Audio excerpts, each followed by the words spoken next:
പോലെ. അല്ല, നിങ്ങൾ ആശുപത്രി പോയോ? ശുപ്പാണ്ടിയെ കണ്ടോ? കാലൊടിഞ്ഞ് കിടന്നിട്ടും അവന്റെ അഹങ്കാരത്തിന് ഒരു കുറവും വന്നിട്ടില്ല. ആശുപത്രിയിലെ 1-2 നേഴ്സുമാർക്ക് ജീവിതം കൊടുക്കാമെന്ന് പറഞ്ഞതൊക്കെ പറയുന്ന കേട്ടു. അല്ല, 2 ആഴ്ചക്ക് മുകളിൽ അവൻ ആശുപത്രി കിടക്കുകയില്ലേ?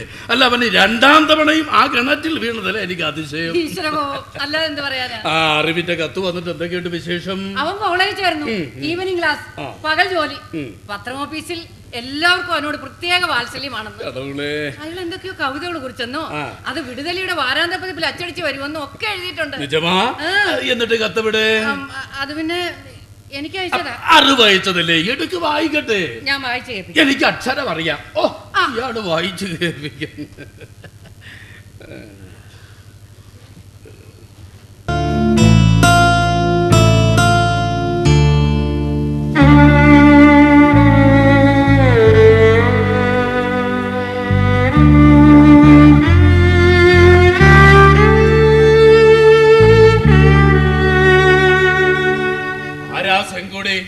അത് പിന്നെ അവന്റെ ഒരു ഫ്രണ്ടാ. ബോയ് ഫ്രണ്ടാ, ഗേൾ ഫ്രണ്ടാ? ഓ, ആരായാലും എന്താ, അവന്റെ ഫ്രണ്ടാ.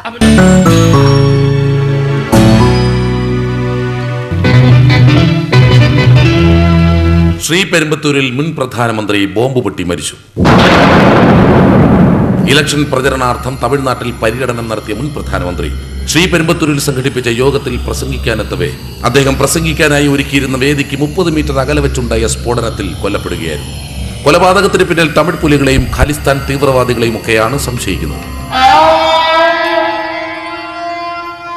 India is an old country, but a young nation.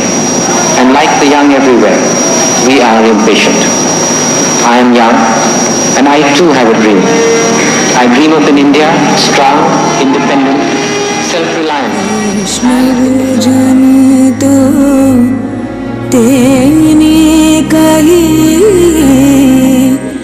जे पीढ़ पर आए जान रे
ഉറക്കത്തെ ശല്യപ്പെടുത്തതിന് ക്ഷമിക്കണം.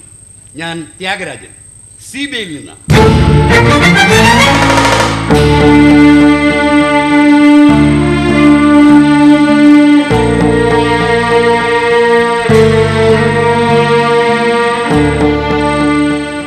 നിങ്ങളുടെ പേരെന്താ? കുയിൽദാസൻ. ആ, കുയിൽ വ്യാസനോ ദാസനോ? ദാസൻ. ആ, എന്ത് ചെയ്യുന്നു? ഞാൻ ഹൈസ്കൂൾ അധ്യാപകനാണ് സാർ. ആഹാ, പേരറിവ് മകനാ? ആമാ സാർ. അകത്തുണ്ടോ? ഇല്ല സാർ. പിന്നെ പേരറിവ് മദിരാസിയില ദ്രാവിഡ ഘടകത്തിന്റെ വിടുതലി പത്രത്തിൽ വേല പാക്കണോ എന്ന് സാർ. ശ്രീപെരുമ്പത്തൂരിൽ മുൻ പ്രധാനമന്ത്രി ബോംബ് സ്ഫോടനത്തിൽ മരിച്ചിട്ട് ഇന്ന് 22 ദിവസം കഴിഞ്ഞു.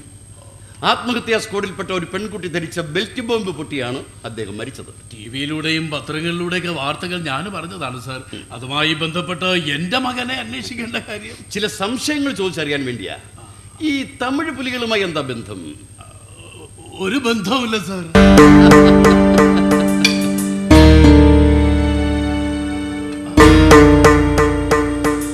ഒരു ബന്ധവുമില്ലെങ്കിൽ പിന്നെ പ്രഭാകരന്റെ പടം എന്തിനിവിടെ സൂക്ഷിക്കണം? പ്രഭാകരന്റെ പടം മാത്രമല്ല സാർ, അകത്ത് പെരിയൂറിന്റെ പടമുണ്ട്, അണ്ണാദുരയുടെ MGRന്റെയും പടമുണ്ട്, ഗാന്ധിജിയുടെ പടമുണ്ട്.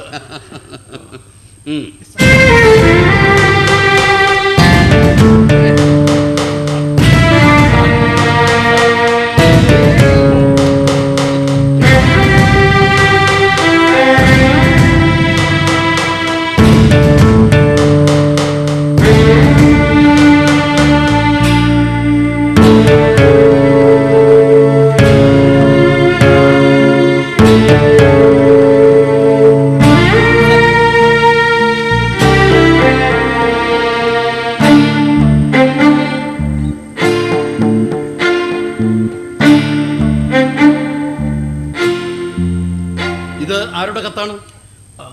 ഭാഗ്യനാഥൻ. ഇയാളെ എങ്ങനെ എവിടെ വെച്ചാ പരിചയം? ഞങ്ങൾ ദ്രാവിഡ ഘടകത്തിന്റെ പ്രവർത്തകരാണ് സാർ. സമ്മേളനങ്ങൾക്ക് പോകുമ്പോൾ കണ്ട് പരിചയമുണ്ട്.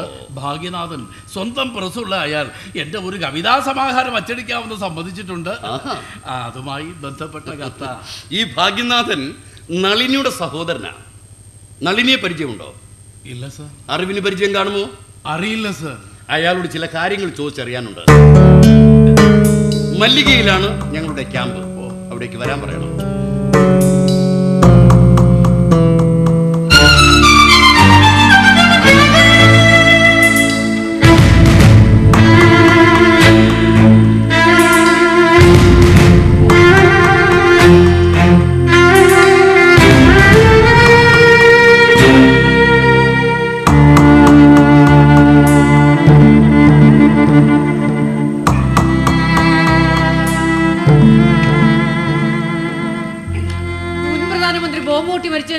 നമ്മുടെ മോനെ പോലീസ് അന്വേഷിച്ചു വരേണ്ട കാര്യം. നാളെ തന്നെ പെരിയാർ തിടലിൽ ചെന്ന് അറിവിനെ കൂട്ടിക്കൊണ്ട് മല്ലികയിലെത്തി നമുക്ക് പോലീസുകാരെ കാണാം. അവർ ചോദിക്കട്ടെ, നമ്മുടെ മുമ്പിൽ വച്ച് ചോദിക്കട്ടെ, നമ്മുടെ പേര് ഭൂഭാവമാണെന്നും 19 വയസ്സുള്ള ചിന്ന കുളന്തയാണെന്നും ദീപാവലിക്ക് പടക്കം പൊട്ടിക്കുമ്പോ ഭയന്ന് പുരക്കകത്ത് കയറി ഒളിച്ചിരിക്കുന്നവരാണെന്നും നമുക്ക് അവരോട് പറയാം. അവർക്ക് ബോധ്യമാകും.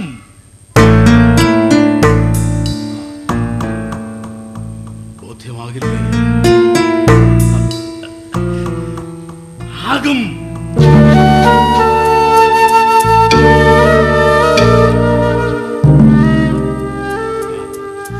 ഇതയാൾക്ക് എവിടുന്ന് കിട്ടി? അറിവിന്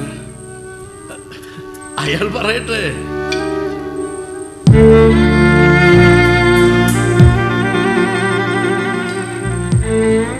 അത്ഭുതം. മനസ്സ് വല്ലാതെ തുടിക്കുന്നു. ചാവിന് മുമ്പിൽ തമ്പേറ് കൊട്ടി ആടും പോലെ.